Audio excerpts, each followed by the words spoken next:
ikut Yesus lalu enak, enggak. Setelah saya baptis, istri saya mengajukan cerai.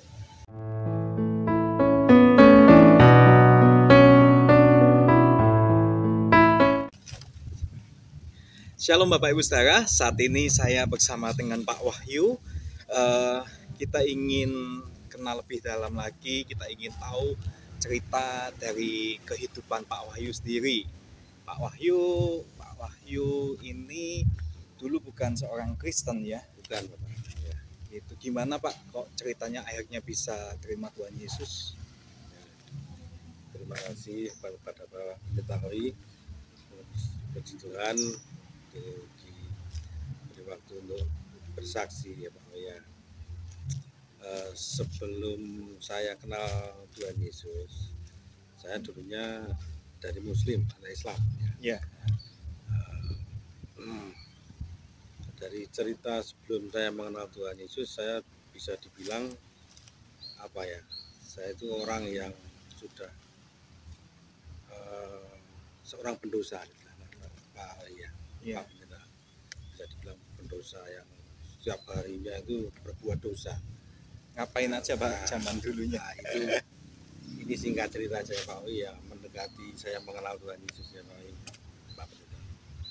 Dulu pekerjaan saya itu yang berbau maksiat, artinya salah satu contoh bandar togel.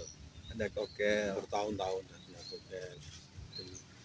Di dalam pekerjaan saya menggeluti dunia dosa itu, saya juga pemakai narkoba. Nah, narkoba jenisnya sabu. Nah, saya setiap hari pakai narkoba dari tahun 99 sampai tahun 2015. Sampai tahun 2015, sampai tahun 2016 saya mulai mengenal Tuhan Yesus itu. Saya dulu setiap hari pakai, tahu sendiri kalau narkoba itu kan dekat sekali dengan apa free sex, dengan apa ya, pokoknya yang jelek-jelek lah Pak, segala dosa di situ, segala dosa di situ.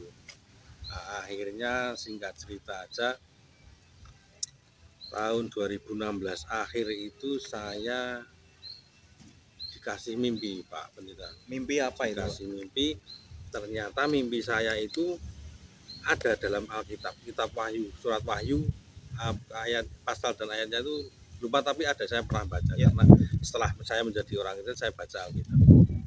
Di situ saya dimimpiin tahta putih besar. Dalam mimpi saya itu seolah-olah saya sedang diadili. Artinya saya melihat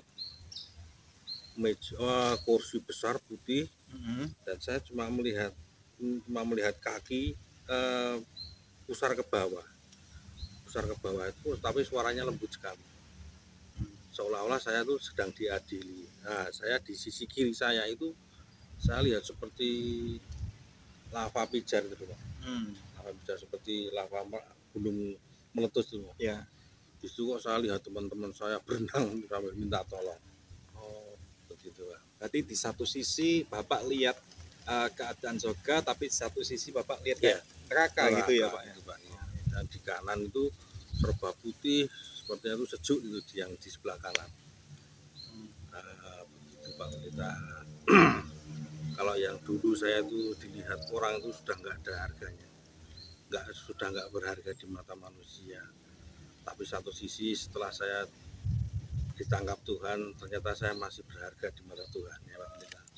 Jadi setelah mimpi itu akhirnya Bapak lakukan apa itu? Setelah mimpi itu kan saya punya teman ya, sahabat lah, itu sahabat. Dia bermeluk agama Katolik. Nah, saya tanya sama teman saya belum dijawab. Dan belum dijawab.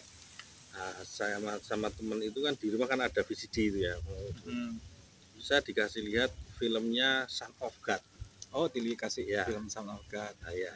Son of God itu dikasih sampai selesai. Tiba-tiba pas Tuhan Yesus dalam film itu pas disiksa itu kok netes air mata saya itu. Netes. Nah, semenjak itu pulang udah nggak bisa mikir apa-apa lagi kecuali mikir Tuhan Yesus. Tuhan Yesus. Dalam hati itu saya siapa tuh Tuhan Yesus, istilahnya apa ya, kalau dalam sekarang setelah tahu kekristenan haus akan kebenaran, haus akan kebenaran. Ingin tahu, cari tahu Tuhan Yesus, siapa tuh Tuhan Yesus, siapa Tuhan Yesus. Saya juga puji Tuhan, setelah saya menjadi orang Kristen saya baca Alkitab sampai selesai. Ada di ayatnya itu Yohanes 15 ayat 16 ya Pak Pendeta. Bukan kamu yang memilih aku, tapi aku yang memilih kamu. Itu perkataan Tuhan. Yohanes ya. Yohanes pasal 15 ayat 16. Nah, di situ saya baca itu kok seperti apa ya, di hati itu ngerasa, oh ya. Tapi kita ya bermegah dalam Tuhan ya.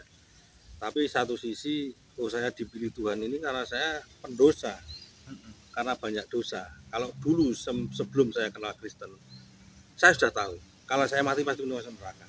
Karena apa? Gitu. Setiap hari saya melakukan dosa. Bangun tidur sudah melakukan dosa sampai mau tidur. Nah, setelah saya ditangkap Tuhan, akhirnya saya tahu, saya belajar dengan hamba-hamba Tuhan dan teman saya, sahabat saya itu.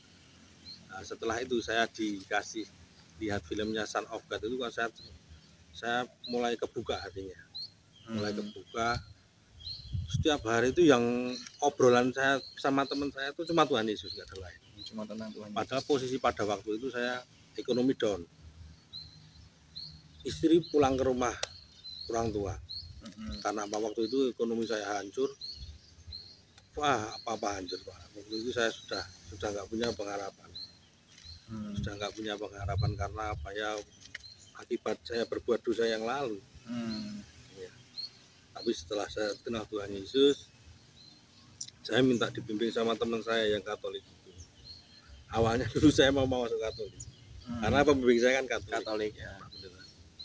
Nah, tapi sudah berapa bulan itu saya mamanya agamanya Kristen, mamanya teman saya ini. Saya diajak sama mamanya ini, Mas mau ikut ke gereja Kristen, boleh tante. Nah, saya ikutlah, ditemukan dengan pendeta atau hamba Tuhan yang di gereja itu. Nah, mungkin mamanya sahabat saya ini kan tanya, ini dari Muslim belum dibaptis.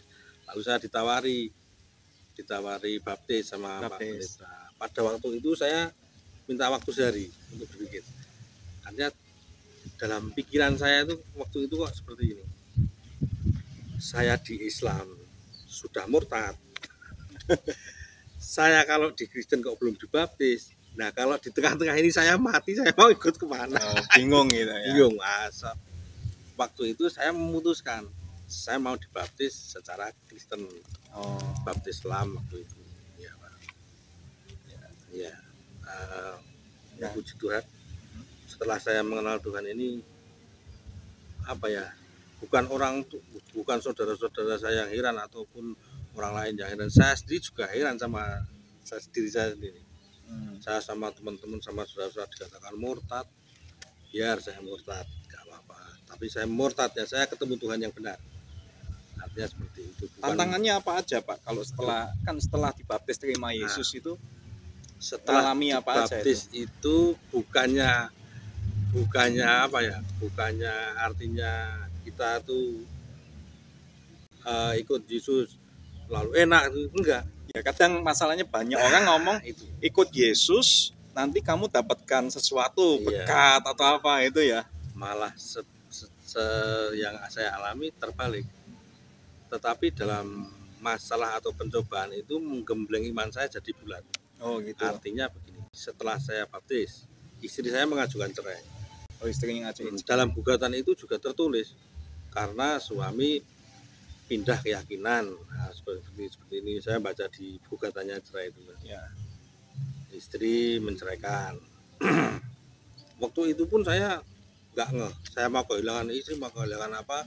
Yang penting saya kenal Tuhan Yesus. Pada waktu itu Pak Pendeta, pemikiran saya sudah biasanya kan ya mikirlah ya, mau istri mau cerai bagaimana, harus bagaimana atau diperbaiki. Tapi waktu itu saya enggak sedikit pun, enggak takut kehilangan. Enggak takut kehilangannya. Enggak takut kehilangan. Karena saya dapatkan Yesus, saya dapat itulah. kehilangan yang lain gitu ya. Ya, ajaibnya Tuhan Yesus di situ. Ajaibnya Lalu Tuhan ngalami apa lagi selainnya Yesus. istri menceraikan kayak gitu? Ya itu dibenci semua saudara. Kebetulan kan keluarga dari bapak saya itu kan keluarga besar. Ya. Karena saudara bapak saya aja ada 12, termasuk 13 sama bapak saya. Dikatakan murtad lah, inilah kafir lah. Ya itu Tuhan Yesus sendiri kan sudah pernah berkata, engkau akan dibenci banyak orang karena namaku tanpa alasan. Iya. Kenapa saya ikut Yesus kok pada orang benci? Sebabnya apa? Ya kan gitu. Nah itu kan karena Tuhan Yesus sudah bernubuat seperti itu, ya terjadi pada saya. Iya. Terjadi pada saya. Begitu Pak. Sempet diancam kayak gitu enggak Pak ya? Ada ancaman Ada. atau apa?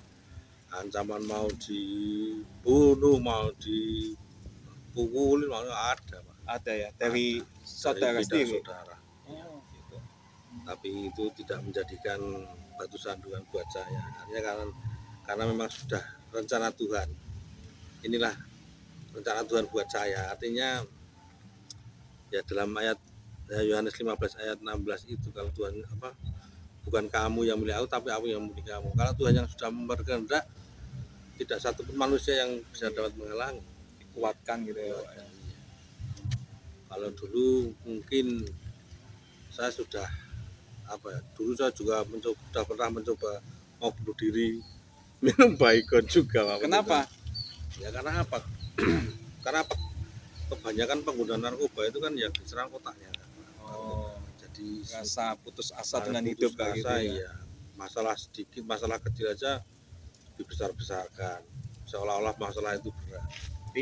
Tapi setelah ini Bapak sejak kenal Tuhan Yesus tahu tentang arti hidup yang sebenarnya. Ya, semenjak saya ditangkap atau dipilih Tuhan Yesus atau saya mengenal Kristus, saya mau melakukan dosa aja mikirnya nggak cuma 2 kali 3 kali Pak. Ibaratnya kalau dulu tuh ya setiap hari saya sarapannya dosa, makan siangnya dosa, makan malamnya dosa. Sekarang mau berbuat dosa, Mikir ya itu. mikir. Tapi memang betul ya Pak ya, ikut Yesus itu ya harus pikul salib itu ya Pak ya. Pikul salib, betul. Kadang kan banyak orang punya pikiran ikut Yesus nanti enak, dapat berkat, dapat apa gitu kan. Tapi seharusnya memang ikut Yesus pikul salib yang Bapak alami ini ya. Tetapi dalam pikul istilahnya kita pikul salib Yesus itu ada janji Tuhan yang pasti. Penyertaan Tuhan Ada itu ya. penyertaan Tuhan, ada kekuatan Tuhan. Dalam kelemahan kita ada kuasa Tuhan. Dan pikul salib kita kalau kita sanggup memikul salib sampai finish, artinya sampai kita meninggal dunia, janji Tuhan Yesus surga. Gitu. Oke. Kan saat ini ada banyak ya Pak ya, beberapa orang yang sempat ikut Tuhan Yesus lalu balik lagi tidak mau mengikuti, dalam artian mundur dari Sayang imannya. sekali itu, Pak. Ya, menurut Bapak kenapa itu Pak? Ya gimana ya, ya pertanyaan seperti ini kok Pak Pendeta. Dalam arti sudah mengenal Tuhan Yesus kok mundur dari Tuhan Yesus, itu ya nanti sangat menyesal pasti.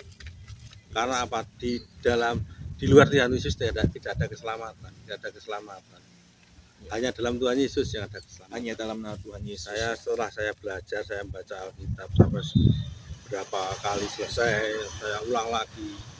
Di situ ada ayat-ayat yang apa ya, Roh Kudus yang mungkin ya, Roh Kudus itu membimbing, mendidik, menghibur di situ.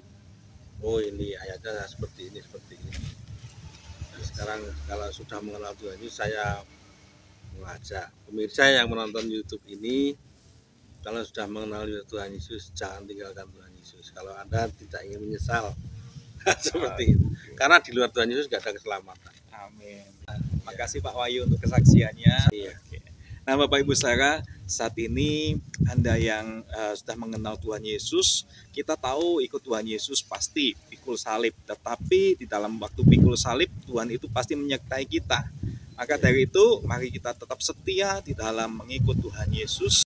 Tuhan Yesus memberkati.